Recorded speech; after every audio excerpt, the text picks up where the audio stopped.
Hi guys! Magandang gabi! Welcome back po dito sa Gandara SRU channel for showbiz update.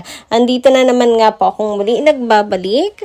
Ang nagmamaganda ninyo kachismosang Kim Pao, wala na nga pong iba, ang lokaret na si Gandara upang maghatid sa inyo ng latest update and fresh happenings patungkol kina Kim Chiu and Paolo Avellino. And para nga sa gabing ito, nako, ay hihingi po muna ako ng paumanhin ng pasensya sa mga nagabang nating update kagabi. Kung kailan pa man din po may media con, nako ay may emergency po kasi tayo, kaya hindi tayo nakapag-update. But anyway, eto, andito po ako.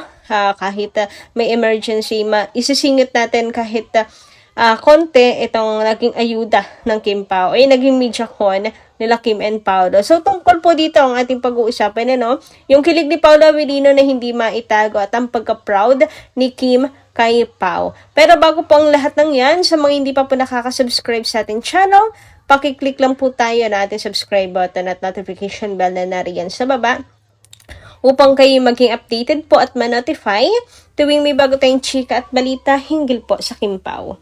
Basta mga balita na may kinalaman kina Kim Chiu and Paolo Avellino, sagot na nga po natin yan. Samantala, narito naman ang mga napili nating i-shoutout ngayong gabing ito at pasalamatan.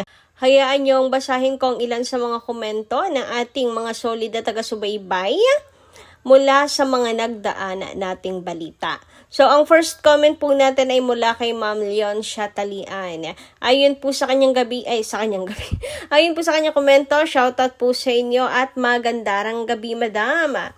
Thank you so much sa pagsubaybay, pagkokomento. Sabi niya, if Kim Paolo had never met Kim, sino kaya ang BF ni Kim ngayon? If they are not destined with each other, sino kaya ang swerteng ngang lalaki ang maka-fertilize sa preserved egg cell ni Kim? There are so many fake news, fictions, and vlogs. I'm confused which is true. I just pray for Kim to be, Bea Lee, to find some who truly loves her and will fertilize her egg cell. Nako, Ma'am Leon Shatalian, unang-una, if hindi po nakilala ni Paolo si Kim, hindi nagtagpo ang dalawa at hindi sila tinadhana, ay hindi maaari. Charot. Well, ipagbigyan po natin ang inyong what if. Naniniwala ako na ang ibibigay lang ni Lord po kay Kim ay yung taong deserve niya. Sa napakabuting anak ni Kim Chiu, di ba? Deserve ni Kim, yung talagang mamahalin po siya yung magmamahal po sa kanya ng lubos, wagas, puro. Yan. At yung aalagaan talaga siya. Anyway, about naman sa sino naman kaya makikilala niya, bakit ba kasi yan yung gusto niyong pag-usapan natin? Huwag niyong manifest. Huwag niyong isipin yon, baka baka ma-attract pa natin. Baka yun pa yung mangyari. No. Huwag na natin pag-usapan yung what if na yan. Na sino kaya yung fertilize sa egg cell na pinapreserve ni Kim. Huwag yun yung pag-usapan kasi natin. Diba? Ay, basta ako ay sino ang God's will. Diba? Para po kay Kim. Samantala, let's move on naman po sa komento ni Ma'am Maria Perpetua Baliares. Magandang gabi po sa inyo. Shout out at ingat po kayo parate. Matalino si Kim, kaya nga nagnenegosyo si Kim. Nag-iipon at marami ng ipon si Kim. Saka masipag si Kim, hindi mawawala ng biyaya yan. Hindi yan magugutom kahit magsawa at magkaroon pa siya ng mag-asawa pala. Kahit mag-asawa at magkaroon pa siya ng sariling pamilya. Na di niyo alam kung gaano kayaman yang si Kim at Paolo. Pag ang taong masipag, hindi mawawala ang biyaya. Isipin nyo na lang, si Kim nag-donate ng milyon. Diba? Isipin nyo na lang yun. Ganun kayaman si Kim, kaya kahit umalis na rin nga sa showbiz or mag-asawa, stable na. yung kanilang buhay, yung kanyang buhay. Sadyang ano lang, talaga si Kim, kumbaga ay masyadong matulungin. So, kinakailangan pa rin ng support. Parang si Alden Richards na ano po na kahit ang yaman na, parang kulang na kulang pa rin kasi ang daming tinutulungan, daming scholar, may foundation, may ganyan. Ganon din si Kim Chiu, tahimik lang yan. Pero dami yan charities na tinutulungan, wag ka. So parang yun, kinakailangan pa rin talaga ng support. And guys, wala pong masama kung magpayaman muna si Kim Chiu at unahin po muna ang kanyang career, unahin muna ang sarili. Kasi, miski naman tayo, nanggaling rin po siya sa hirap. So, maski tayo, talagang hindi na rin nanaisin na bumalik. Pero kaya naman. Pero napagdaanan mo na din kasi ikaw, anuhin mo sa sarili mo na gusto mong bumalik sa hirap na pinagdaanan niyo noon. Di ba hindi rin naman? So, iniisip lang din ni Kim, hindi na yung family niya ngayon, stable na rin naman na ibigay na niya eh.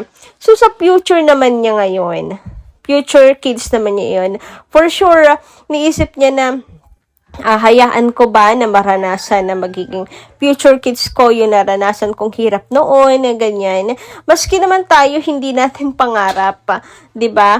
Tayo po akong maaari bilang magulang.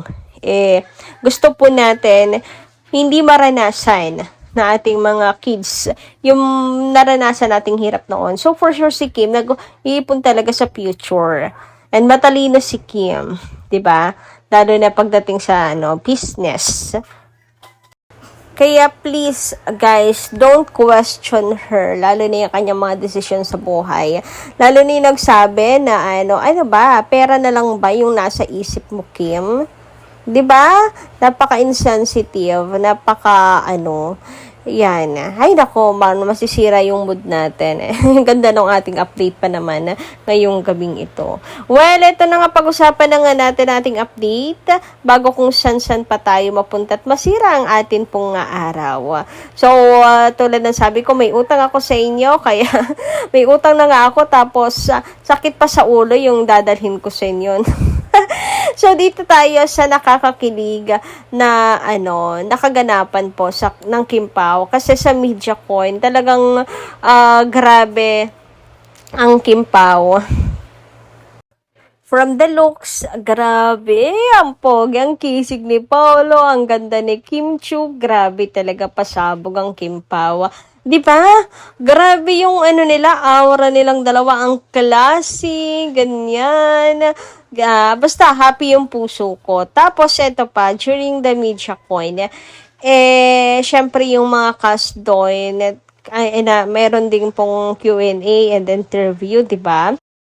So, yung isang bagets doon, napakwento tungkol nga po sa experience and super grateful kasi yung first ever scene nga niya bilang isang aktor, ang ka-eksena niya agad ay si Paolo Avellino. So, yun yung shinare doon. And grabe yung reaction. Of course, ng mga kasamahan din. Super proud. And si Kim Chiu, grabe guys. Talagang super proud din sa kanyang hobby. Kanyang hobby. Grabe, proud din po si Kim kay Paolo Avellino. Totoo naman kasi talaga na, Paolo Avellino, pati ikaw talagang shocks, Paolo Avellino nasa harapan mo. 'Di ba? So, nakaka-nervyos. Ay, ang husay na artista. Tapos, napaka-in-demand, napaka-tunog ng pangalan ngayon. Kaya, ayan, si Kim, kita nyo yan? Grabe, yung mukha ni Kim Chiu dito naiiyak na super proud talaga kay Paolo. May pagtapik-tapik pa siya. And, si Pao rin naman, kinikilig. Yung kilig niya, pilit ng tinatago. Pero, mahirap itago kasi lumalabas talaga sa kanyang mata na kinikilig po siya sa papuring kanya pong natatanggap.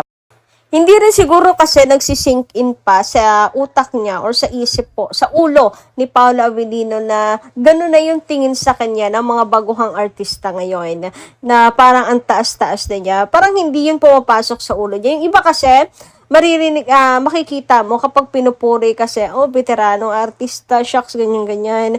Wala lang, baliwala lang sa kanila. Kasi parang sanay na sanay silang nakakarinig ng ganon. Parang, ano na rin sa kanila, alam na rin nila yun. Na para bang, alam nila nasa ulo kasi nila yon na sila yung veterano, na sila yung matagal na, sila yung hinahangaan, tinitingala. Pero si Paulo, hindi mo yun makikita sa kanya.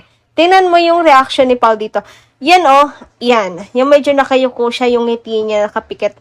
Kita mo yung kilig eh. Pilit niya yung tinatago. Pilit niya yung tinatago. Pero, hindi, ano talaga ang lakas. Ang lakas talaga, ang hirap pigilin din, kitang-kita sa kanyang ngiti, sa kanyang mga mata, yung kilig, hindi niya mapigilan talaga yon. Yun din maganda kasi kay Pau, hindi lumalaki yung ulo. Alam naman niya na napaka-in-demand niya ngayon, na ang lakas niya ngayon. Alam niya yan. Kaya nga, ang dami nilang projects ni Kim sunod-sunod din yung pasok na endorsement. Alam niya. Pero, hindi lumalaki kasi yung ulo niya. 'Di ba? So, ang sarap lang. Ang sarap lang na, ayun pati tuloy ako kinikilig. Yan yung ngiting kilig ni Paulo eh. Pati ako kinikilig din be. Grabe naman nga yun. Pero totoo naman, 'di ba?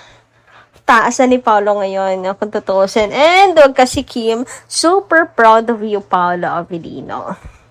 Super proud of YP yarn. Anyway, ayun dito. Picture na to. Yun yung tinatago niya talaga yung kanyang kilig. Yung pinipilit niyang, yung labi niya, yung hindi lumabas yung kanyang ngipin. Pigil na pigil yan. Pero hindi mo yan mapipigil pa. Anyway guys, hanggang dito lang po muna aking update. Maraming salamat po sa inyong pakikinig. Kita-kits po muli tayo sa susunod kong chika. Maraming salamat.